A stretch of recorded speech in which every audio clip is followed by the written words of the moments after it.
All right. Good evening. It's great to be here with you tonight. We're here to answer any questions that you have. It's always a good time to come together, and we want to try to support and help in any way that we possibly can. So I'm here to answer questions that you might have. Please email those to darren.waldo at logan.kyschools.us. He's down there in the corner. He just waved at you. So we'd love to be able to answer those questions. Things are going really well. We know that this is hard. I don't want to pretend that we're sitting here thinking that somehow this is not hard. This is hard. This is different. It's something that kind of was thrust upon us, something that we have to do and to get through. But we are making the best of the situation. Our kids are excellent. They're doing great.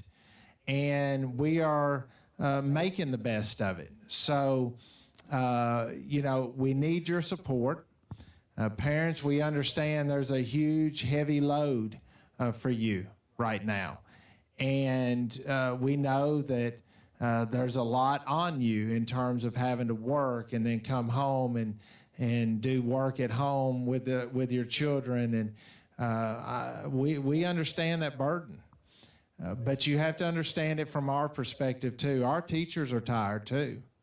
Our teachers have given everything that they have. They are working on many different fronts. They're servicing the total virtual student, and they're servicing the hybrid student, those students that are at school, and then they're servicing those hybrid students that are at home. And so they're pulled in many different directions, and they have a real strong conviction, and they have a purpose to make sure that every student is successful and to make sure every student learns. And so it's very stressful for them whenever students will work the 2 days they're here, but they won't do their work at home. That becomes a very big stress point for our teachers because they are naturally built. They're in this profession because they love kids and they want to see kids succeed. And whenever the student is not doing the things that it takes for them to succeed, it bothers them. And so that's why we have offered so many opportunities for those students to receive the help that they need in order to be successful. We have after-school tutoring on Wednesday and Thursday for our hybrid kids. We have Catch-Up Cafe on Fridays. That's for the entire student body that's on hybrid. Anybody can come to that. There are some that are assigned that. It's not a punishment that you're assigned that. It is a way for us to say, yes, it's mandatory you come, but it's a way for us to say, look, we're here. We're going to help you catch up. We don't want to see you not be successful. We have Saturday school for our hybrid and our virtual students. We have after-school tutoring on Fridays from 1 to 3 for our virtual students. We have the pods, the learning pods. So we have all the Zooms. Every virtual student in the middle school has a Zoom. Every virtual student in primary has a Zoom at least once, sometimes twice a week. So we have a lot of things in place to try to help the student be successful. But we need your help. And we know we've asked before, and we know so many of you are doing that for us, and we appreciate all the positive comments and the encouragement, and I want to encourage you back to tell you that we appreciate you and how much you have done for us in terms of helping our students move forward. But it's really important that we're together, that we're a team, and that we're doing the things that need to be done to move things forward for our school and for our students. So, Coach Waldo, do we have any questions yet? I know there was one that I had earlier asking about the letters that were sent home And if it was too late to get caught up, we understand that some of the grades for some might have not been exactly where they want it to be. And we did send home a letter to those students that we saw were falling behind. We did that in an effort to make sure that everybody is well communicated and that everybody is paying attention to what's going on, and that because we still have a lot of time. We have plenty of time to catch up, and we're here to help you catch up. We want you to be successful. We don't want to hold people back or retain. We want you to be successful. So that's a really, so we did that as a way of saying, look, you're behind now if you'll get busy and get to work. But for a hybrid student, if you're not going to be able to complete all the things that need to be completed in just the 2 days you're here. If you're a Monday, Wednesday student, Tuesday is still a school day. Thursday's a school day. Friday's a school day. And there has to be a schedule.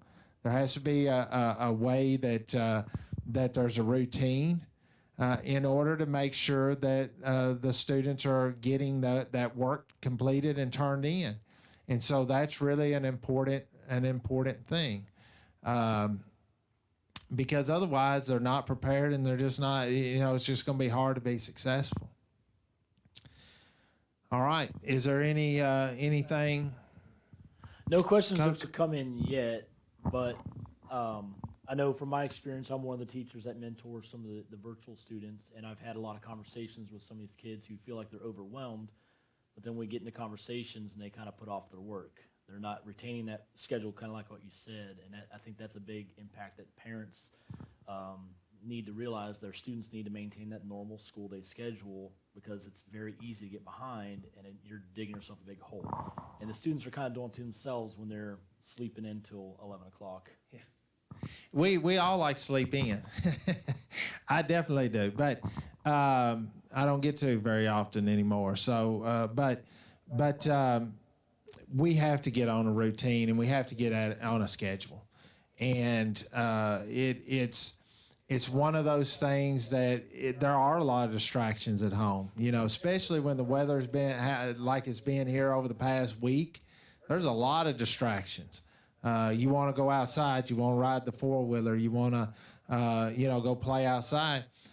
I understand that. I mean, I truly do. I understand it.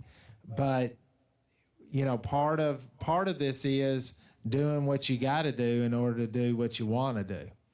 And I think we have to really promote that, because that is what an empowered learner is all about, taking control of your learning. And that's one of our key components to our profile of success. And so it's really important that we're kind of, like I said, promoting that, and we're pushing that.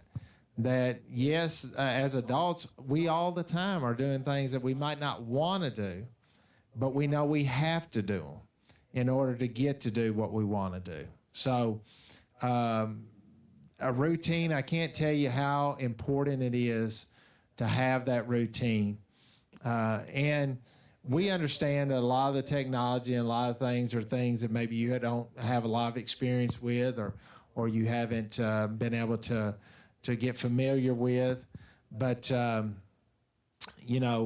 we're more than willing to help, to answer your questions, to go through the process. I still have some students that are clicking submit in order to show that they've submitted an assignment, but they're submitting blank documents.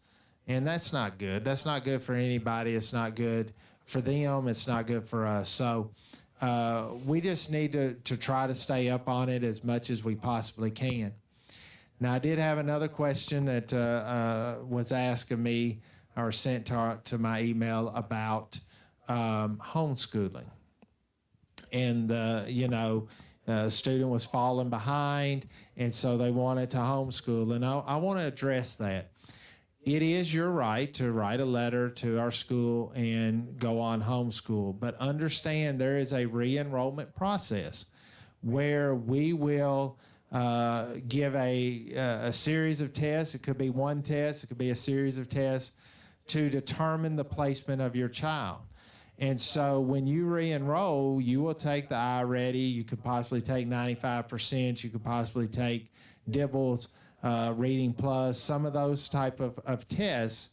And wherever that's showing us as far as your grade level is where you would be placed. So it is the responsibility of the parent when they do the homeschool to ensure that that student is getting and retaining and comprehending and understanding all of the standards that are part of that grade level. Math and reading, if it's an older child, math, reading, writing, science, social studies, all of those are tested areas.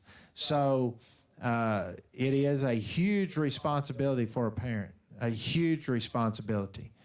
And if that's something that is chosen, just understand that whenever they come back, there are tests. We also put a letter in the permanent file that basically says, the child withdrew, and this is where they were at an academic level, and it also has our policy as far as retesting in and our recommendations. So that goes if you decide to enroll in another school. That's going to go with them to that school when they enroll at another school. So there are some things that have to be done in terms of homeschool if that's something that you decide to do. There is a re-enrollment process, and so there's no guarantee that the student necessarily goes to the next grade level. So we highly recommend that students stay with us, that they, if you're are worried about the COVID, that, you do the virtual option or you do the hybrid option. But that's, in our opinion, is what's best for the students because we are trained. We understand the standards that have to be gotten across, and we can continue to move the students forward and give you the resources that you need at home in order to be able to sit down with your student and do those assignments. Anything else? All right, now nobody has anything new. We're really excited. We've got several things going on. We've got the book vending machine. I'm really excited about that. That's going to be part of our rewards. Different classroom teachers will have different marks and different benchmarks that they have to reach in order to get coins to go to the book vending machine. If you all have any books that you'd like to donate, that'd be great. If they're school appropriate, that would be wonderful. And we're also for Hero Points. If a student has been on level 1 for 4 weeks in a row, they get a token. They get to go. So that's we're really excited about that. We also have a fundraiser that has been sent home. There should be a link that was sent to your email. Please, in any way possible, participate in that. This is a really easy thing. All of it is donated online. You don't have to worry about it. You send the link. The person can live out of the state or out of the community. You can send it to them, and they're able to donate right there online. You don't have to worry about it. And there's some really great apparel, some name brand, Nike, North Face, a Champion, that type of apparel, and you can win that with as few as 5 donations. So they're $20 donations, one-time donation, and it will really help our students and it'll help our school. We give our students an awful lot of opportunities that might not be other places. Ranger academies, for example, the book vending machine, where we'll give away over 1,000 books to our kids this year. The outdoor classroom, we need to get an internet out there so that we can have full classes out there. The kids love the outdoor classroom. So we have a lot of opportunities that other schools don't, per se, and the only way that you do that is through having the funds and being able to do that. We have Chromebook covers for most of our Chromebooks. We need to get more of those. These covers are heavy duty, so if a kid or student drops the Chromebook, they're not just going to break. They're very protective, and that's going to save money in the long run. So I don't have parents having to shell out $200 for a new Chromebook because a student dropped it. So all of these things are really important, and we need your help in terms of fundraising and that kind of stuff. So I don't see any other questions, and so we're going to sign off tonight. We will be back, and we'll come back every 3 or 4 weeks to answer any of your questions. We'll try to promote it, maybe even a little better if we put it on Facebook, but we'll put it out a little bit. But you know, if you have a question, email Darren, email myself. We'll come back every, like I said, 3 to 4 weeks, kind of give you a state of the school, how things are going here. So far, we've had very few COVID cases at Lewisburg. Knock on wood, we've had very few quarantines. So it goes to how well our teachers are doing, how they're ensuring our students are meeting the safety standards, our custodians, how great our custodians are doing in cleaning our building, our cafeteria workers, our bus drivers, everybody. It's a team effort, very much a team effort to keep our kids safe. And we appreciate you being part of our team and making sure that you're not exposing them outside of school, and that you're being very diligent in watching if they're not feeling well or those kind of things, and notifying us and keeping them out and that kind of stuff. So it's been a really great team effort, and so far so good. And we're really excited about that part of it too, because we've been able to control that, and things are moving really nicely. So we appreciate all of you. We appreciate your teamwork. If you have questions, reach out. We'll be back in 3 or 4 weeks to talk with you again, and we'll see you down the road. Stay safe.